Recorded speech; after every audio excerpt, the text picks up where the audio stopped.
हे friends, welcome है आप सभी का मेरे चैनल के आज के इस न्यू व्लॉग में। और मेरा नाम अभिलाषा है। मैं एक हाउसवाइफ कम एस्पिरेंट हूँ और आप सभी के साथ अपनी डेली रूटीन एंड स्टडी की जर्नी आप सभी के साथ शेयर करती हूँ। फिलहाल मैं बीपीएससी तैयारी 4.0 की प्रिपरेशन करती हूँ और अपनी डेली रूटीन अपने इस यूट्यूब चैनल के माध्यम से आप सभी के साथ शेयर करती हूँ। मेरे दिन की शुरुआत हो जाती है 6 बजे के आसपास एंड उसके बाद मुझे सीधे किचन में जाना होता है क्योंकि मुझे बच्चों को स्कूल भेजना होता है। तो अभी घर के सारे काम मेरे ख़त्म हो गए हैं और आज मुझे अपना हेयर वॉश भी करना था। तो इसी के लिए पढ़ाई करने से पहले मैंने ये सारे काम निपटा लिए क्योंकि जिस दिन हेयर वॉश करना होता है घर में काम थोड़े से ज़्यादा बढ़ जाते हैं। सो यहाँ पे मैंने अपने बाल भी सुलझा लिए हैं। और एक दिन ना मेरी किसी सब्सक्राइबर ने मुझे कमेंट किया था कि दी आप बाल में जो ये दुपट्टा बांधती है ना वो कैसे बांधती है। तो मैं यहाँ पे कैमरे के सामने ना बांध के आपको दिखा दे रही हूँ कि मैं कैसे बांधती हूँ और मुझे ये वाला स्टाइल ना बहुत अच्छा लगता है। पर्सनली जैसे पहाड़ों में पीछे बांधते हैं ना दुपट्टा, उस तरीके का मुझे फील आता है और मुझे मतलब पर्सनली ये बहुत अच्छा लगता है। तो मैं ऐसे ही हमेशा से, और यही दुपट्टा मैं जब भी बाल धोती हूँ तो ये दुपट्टा मैं बालों में बांधने के लिए ही रखी हुई हूँ।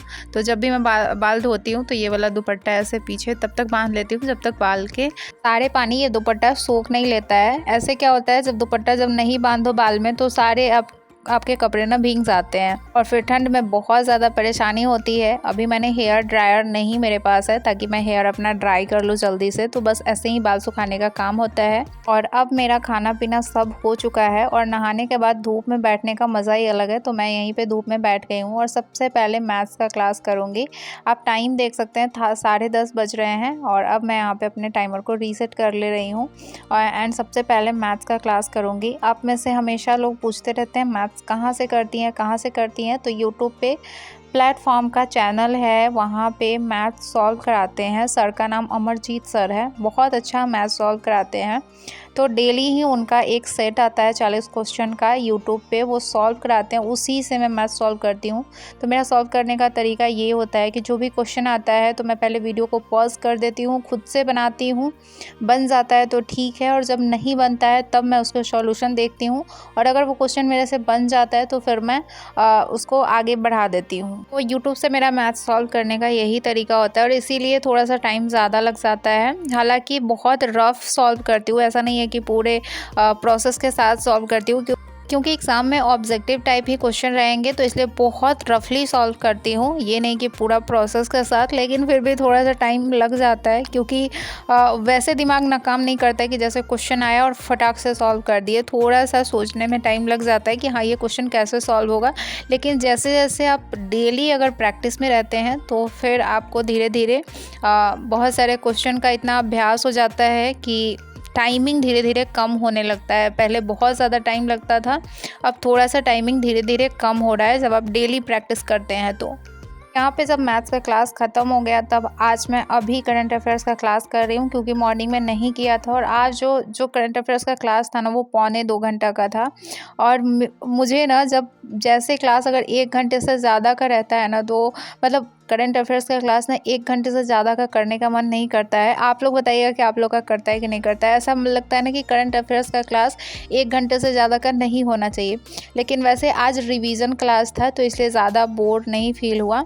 रिवीजन क्लास था, टाइम थोड़ा सा ज़्यादा लगा लेकिन अच्छा था आज का क्लास करंट अफेयर्स का।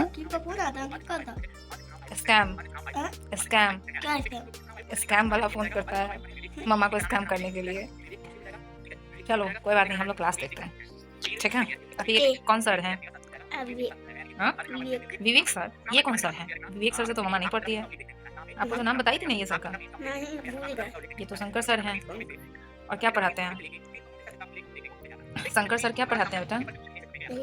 Current affairs. क्या पढ़ाते हैं? Current affairs. आप लोग ये भी पूछते हैं कि दी आप करंट अफेयर्स कहाँ से करती हैं, तो आज मैंने वीडियो में आप लोग को बता दिया कि शंकर सर हैं और ये द ऑफिसर अड्डा के टीचर हैं। वहाँ से करती हूँ। और ये एक अच्छा करंट अफेयर्स कराते हैं, बहुत अच्छे से याद हो जाता है करंट अफेयर्स क्लास में ही, और बहुत ज़्यादा नोट करने की ज़रूरत नहीं पड़ती है। और अब यहाँ पे मेरे पूरे दिन की पढ़ाई कंप्लीट हो चुकी है और आज पूरे दिन में लगभग पौने 5 घंटे की मेरी स्टडी हुई है। टाइम अब 5 बज गए हैं, तो अभी मुझे डांस क्लास जाना था और डांस क्लास से वापस आने के बाद आप देख सकते हैं इतने सारे बर्तन ना मेरा वेट कर रहे हैं, जो कि आज मैंने पूरे दिन नहीं धोए थे, इसलिए इतना ज़्यादा मात्रा में बर्तन है। तो सबसे पहले अभी मैं किचन का ही काम करूँगी, क्योंकि आज दिन में किचन का काम ठीक से नहीं किया था, तो फिर किचन के काम पड़े हुए हैं बहुत ज़्यादा मात्रा में। तो बर्तन वगैरह धोना है, क्योंकि आप अगर सुबह में इग्नोर करते हैं तो फिर शाम में आपको करना पड़ता है, और अगर शाम में इग्नोर करते हैं तो सुबह में करना पड़ता है, लेकिन करना तो आप ही को पड़ता है। और सच बता रही हूँ फ्रेंड्स, मैं सोचती हूँ ना कि अगर मुझे जॉब हो जाएगा ना, तो सबसे पहले मैं एक काम करने वाली रखूँगी, ताकि मैं ना इन कामों से फ्री हो जाऊँ और अपने दिमाग को कहीं और लगा पाऊँ और आगे और अच्छे से अपने लाइफ को अब आगे ही बढ़ाने का प्रयास करूँ। क्योंकि ये सारे जो काम होते हैं ना, आपको पीछे खींचने का काम करते हैं। डेली आप एक ही काम करते हैं, लेकिन आपके लाइफ में इससे थोड़ी भी उन्नति नहीं होती है। आप पूरे जीवन भी ना इस काम को करके यहीं के यहीं रह जाएंगे, आप कभी भी इससे आगे नहीं बढ़ सकते हैं इन कामों को करके।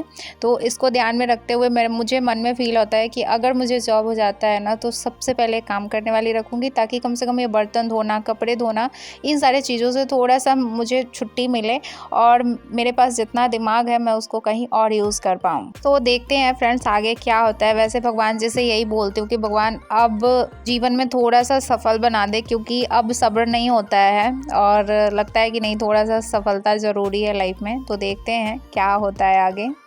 उसके बाद मैं बना रही थी यहाँ पे सूजी का चीला, लेकिन आज ना इसमें मैं आलू डाल के बना रही थी। वैसे इसको बनाने के लिए ना स्पेशल बर्तन आता है, लेकिन वो मेरे पास नहीं था और मैंने नहीं कभी ख़रीदा उस बर्तन को, तो मैं ऐसे ही कढ़ाई में बना रही थी छोटा छोटा करके।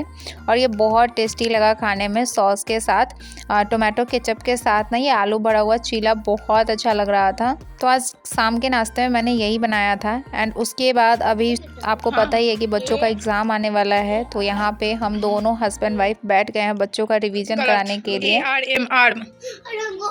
देखिए जो हमको नहीं याद है वो कॉपी में लिख लेते हैं। नहीं याद तो याद कीजिए ना, वही तो हम कर रहे थे।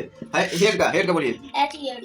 ईयर का, नोज का, नेक का, हाँ गलत हो गया, नेक वही है क्या? NEC के होता है, NEAC के बोल रहा है।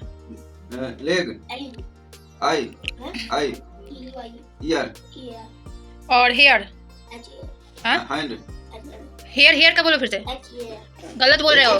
हाँ वेरी गुड। हैंड ठीक है, वहाँ जाके गलत मत करना, गलत फुटेगा तुम। वासु का क्या है, एक तरफ से पढ़ता है, दूसरे तरफ से सब भूल जाता है और बिल्कुल भी रिवीजन मतलब पीछे का बिल्कुल भी पढ़ना नहीं चाहता है। लेकिन फिर भी रिवीजन तो करवाना होगा, क्योंकि एग्ज़ाम बहुत नज़दीक है। मार्च से इन लोगों का एग्ज़ाम शुरू हो जाएगा। और इधर फिर वासु का हो गया, तो अब अंश की बारी है। Even the smallest piece represents the bar magnet is an example of a permanent magnet. Two magnetic poles of the same kind attract each other. True false? Two magnetic poles. Two magnetic poles of the same kind attract each other. मम डैडी True. इसका क्या मतलब हुआ? मतलब two magnetic poles of the same kind attract each other, माने कि दो पोल जो है एक जैसा एक दूसरे को अट्रैक्ट करता है। मैग्नेट में करता है क्या? सेम मैग्नेटिक पोल एक दूसरे को अट्रैक्ट करता है? अरे नहीं है।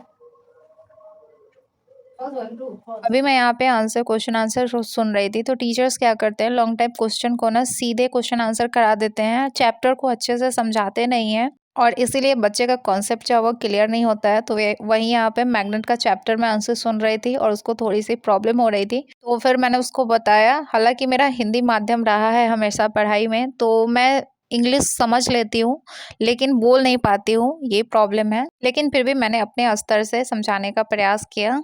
तो चलिए इस वीडियो को यहीं पे एंड करते हैं। मिलते हैं नेक्स्ट वीडियो में कुछ नई बातों के साथ, कुछ नई एनर्जी के साथ। तब तक मेरे साथ जुड़े रहिएगा, अपना ध्यान रखिएगा। और यहाँ पे जब तक मैं उसको सुन रही थी तब तक मेरे हस्बैंड चाय बना के ले आए।